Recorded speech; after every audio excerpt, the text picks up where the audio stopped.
Et quand la tristesse arrive, je sais tu es là, toujours près de moi.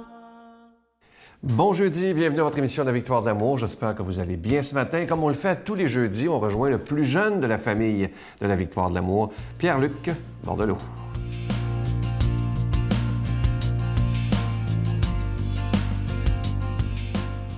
Bon matin à vous. Très heureux de vous retrouver pour vous parler des donneurs de sens. Ce matin, c'est pas un donneur de sens comme tel, quoique ça fait toujours partie. C'est un lieu qui donne du sens. Plusieurs personnes m'écrivent pour me suggérer des lieux, des personnes, des livres, et je vous en remercie d'ailleurs. Et ce matin, je m'arrête sur un lieu. Je ne sais pas si vous le connaissez. Moi, je ne connaissais pas le nom même de la municipalité. Alors, j'étais très heureux de l'apprendre. Ce lieu-là, ça s'appelle les Sentiers du Silence. Un nom assez évocateur, les Sentiers du Silence. Je pense que ça ferait un beau titre de livre en plus. En tout cas, le Sentier du Silence est situé à Saint-Damien de Buckland. Je ne sais pas si vous savez situé là. Et des fois, on se dit, c'est dans le comté de Bellechasse, en Chaudière-Appalaches. Donc, pas trop loin de Québec, là, dans ces coins-là. Je suis allé voir des photos parce qu'ils ont un site web. Et je vous donne, des gens partant, le titre du site web. Allez le voir, c'est www.sentier-du-silence.com. Allez voir ça, ça vaut quand même la peine. Alors, je suis très heureux d'en parler parce que le titre, le site web, évidemment, très évocateur. C'est un lieu où on approfondit le silence, mais dans la nature. Alors ça, je trouve ça quand même intéressant. Alors, c'est un lieu où on peut se soustraire des occupations et du bruit. Est-ce que vous en avez un lieu comme ça? Est-ce que vous êtes capable de vous retirer complètement, de rien entendre? Moi, le seul lieu que j'ai comme ça actuellement, qui se rapproche de ça, là, c'est ma voiture. Parce que des fois, je ferme la radio puis je me dis, bon, on va s'abstraire du bruit, on va écouter le silence. Sinon, c'est dans une abbaye, en fait, un monastère, où là, il y a évidemment une petite chapelle et c'est le silence le plus complet. Alors, c'est aux abords du lac Vert, à Saint-Damien de Buckland, que se situe ce lieu qui a été mis sur pied par des laïcs. Intéressant, sur une propriété possédée par des sœurs de Notre-Dame du Perpétuel Secours. Et c'est d'ailleurs une sœur qui m'a écrit pour me le suggérer, je l'en remercie. C'est plus qu'un lieu, c'est une œuvre qui a pour mission d'offrir des temps et des lieux de silence propices au développement de la vie intérieure. Je suis en train de vous lire un peu ce qu'ils ont mis sur pied sur leur site web. Je trouve ça tellement évocateur, je poursuis. Nos sentiers conduisent au cœur de l'identité profonde, à la rencontre de soi et de plus grand que soi. Ils nous ouvrent à une relation plus féconde avec les autres. Oasis de repos et de paix, d'expérience d'être dans l'instant présent et de lâcher prise. C'est assez beau, ça? Peut-être que vous en connaissez des lieux comme ça, des ermitages, des sentiers du silence, des endroits où vous êtes capable de vous retirer. Je pense que ça vaut la peine. Je pense qu'il faut avoir la discipline de se retirer et de le faire. Eh bien, à Saint-Damien de Buckland, il existe les sentiers du silence pour nous permettre à nous tous d'avoir un lieu où on peut devenir encore plus, à notre manière, des donneurs de sens. Notre Père qui es aux cieux, que ton nom soit sanctifié, que ton règne vienne, que ta volonté soit faite sur la terre comme au ciel. Donne-nous aujourd'hui notre pain de ce jour. Pardonne-nous nos offenses comme nous pardonnons à ceux qui nous ont offensés. Ne nous laisse pas entrer en tentation, mais délivre-nous du mal, car c'est à toi qu'appartient le règne, la puissance et la gloire pour les siècles des siècles. Amen. Donne-moi rendez-vous dans l'éternité, qu'il faut croire toujours en toi. Mais mon Dieu, j'ai besoin de toi, comme lui savoir dresser la table, chanter l'amour, genre de toute la terre. Prends mon cœur, je l'ai gardé pour toi, mon Dieu. La victoire de l'amour, c'est la force de la foi.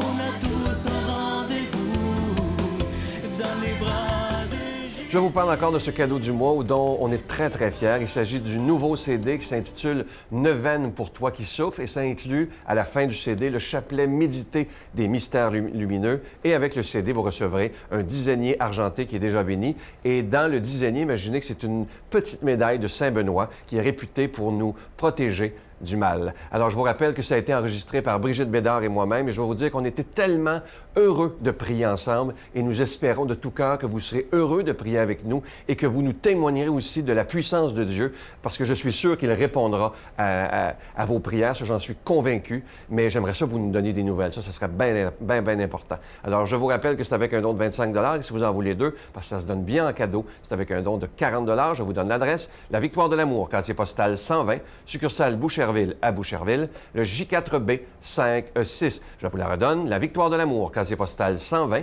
succursale Boucherville à Boucherville, le J4B 5E6. Également par téléphone, par carte de crédit, du lundi au vendredi de 8h30 à 16h30 dans le 514-523-4433, 523-4433 ou sans frais, le 1-888-811-9291, 1-888-811-9291 et aussi sur notre site Internet, le www.lavictoiredelamour.org. Et je vous rappelle que le CD a 18 chapitres. Alors, c'est vraiment agréable à écouter. Vous pouvez l'écouter chez vous, dans votre auto, à l'hôpital, et je vous promets, ça vous fera le plus grand bien. Vous savez que la prière peut vraiment changer une vie. Alors, je souhaite vraiment que vous puissiez prier en union avec le Seigneur.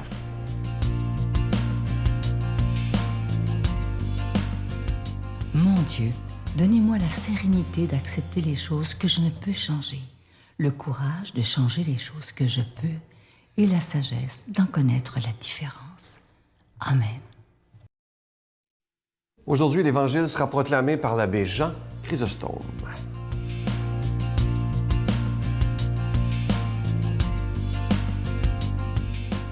Bonjour, chers frères. Comment allez-vous, chers frères et sœurs? Ce matin, nous avons un texte de l'Évangile selon saint Marc. C'est un texte que j'aime beaucoup, le texte de Bartimée. Je vais me proposer de vous le chanter, si vous voulez, ce matin. Peut-être que ça va un peu enchanter aussi votre vie, on ne sait jamais. Alors, voilà. Ils arrivent à Jéricho, et comme ils sortaient de Jéricho, avec ses disciples et une foule considérable, le fils de Timée, un mendiant aveugle, était assis au bord du chemin.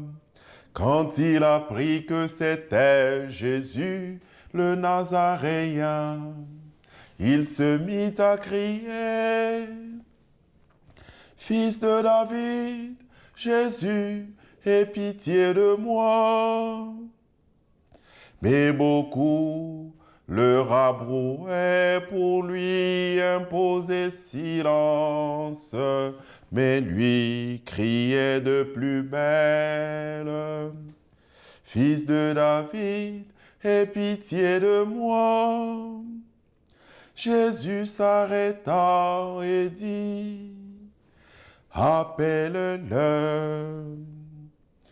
On appelle l'aveugle en lui disant: « Fais confiance, lève-toi, il t'appelle. » Et lui, rejetant son manteau, bondit et vint à Jésus. Alors Jésus lui adressa la parole: « Que veux-tu que je fasse pour toi? » L'aveugle lui répondit: « Rabboni, que je retrouve la vue. » Jésus lui dit: « Va, ta foi t'a sauvé. » Et aussitôt, il recouvra la vue et il cheminait à sa suite. Voilà, c'est un texte que j'aime beaucoup. le cheminement de ce bonhomme, hein, ce Bartimée. J'ai été à Jéricho et j'avais comme le goût de voir l'endroit où ce gars avait pu s'asseoir à la sortie de la ville. Et non, j'ai pas vu. Non, mais c'est pas si évident que ça, on comprend. Comme la même chose que je cherchais l'arbre où Zachée était bien installé à voir Jésus. Mais c'est un récit, en tout cas le récit de Bartimée, un récit qui m'interpelle beaucoup puisque c'est un récit de cheminement, un récit de marche, un récit de rencontres joyeuses, un récit de suite. Hein, de suite ou de suivi, de se mettre à la suite de Jésus, si on veut. Et dans le texte, on nous dit que Bartimée, hein, qui rencontre Jésus, donc, il n'est pas seulement guéri de sa cécité, mais il va suivre Jésus. Il se met à sa suite.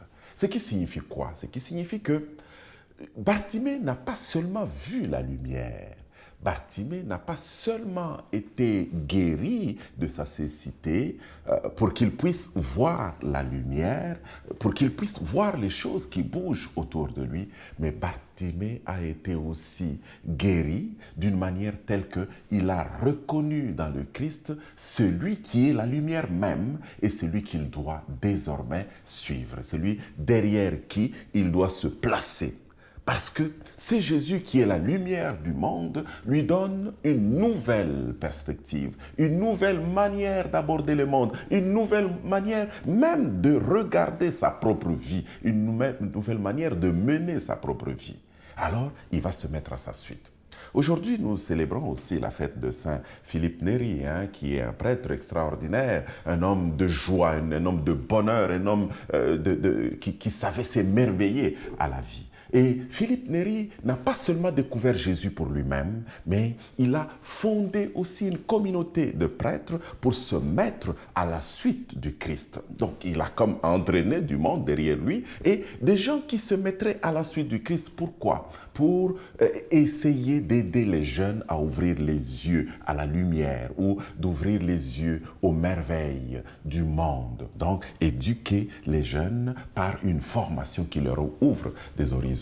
Et depuis ce temps, ces gens se sont mis justement au service du Christ. Je nous inviterai à nous aussi à suivre l'exemple de Bartimée et l'exemple de Philippe Néri pour marcher à la suite du Christ avec joie. Que le Seigneur nous bénisse durant cette journée et qu'il nous accompagne dans toutes nos rencontres. Au nom du Père et du Fils et du Saint-Esprit. Amen. Je vous salue Marie, pleine de grâce. Le Seigneur est avec vous. Vous êtes bénie entre toutes les femmes, et Jésus, le fruit de vos entrailles, est béni. Sainte Marie, Mère de Dieu, priez pour nous pauvres pécheurs, maintenant et à l'heure de notre mort. Amen.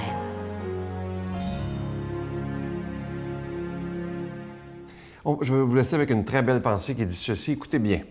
Lorsque quelque chose de mauvais vous arrive, vous avez 3 choix. Soit vous laissez cette chose vous définir, soit vous la laissez vous détruire, ou soit vous décidez qu'elle peut vous fortifier. Alors ça, c'est tout à fait vrai. Il y a des gens qui, lorsque des épreuves arrivent, sont complètement démolis, alors que d'autres, la même épreuve va arriver, ils vont être capables de se tenir debout en disant « je vais passer à travers grâce à la prière », mais aussi grâce à une bonne attitude. Vous savez qu'une des pires choses dans la vie, c'est la mauvaise attitude. Il y a des gens qui ont tout, mais qui sont jamais contents, sont toujours en train de chialer, alors qu'il y a des gens qui ont beaucoup moins et ils prennent le temps de dire merci pour la moindre petite chose. Alors aujourd'hui, soyons des gens qui vivons dans la gratitude et apprécions ce que nous sommes et ce que nous avons. À demain. Bonjour à tous les amis, je m'appelle Franck Nicolas, je vous donne rendez-vous ce 29 mai.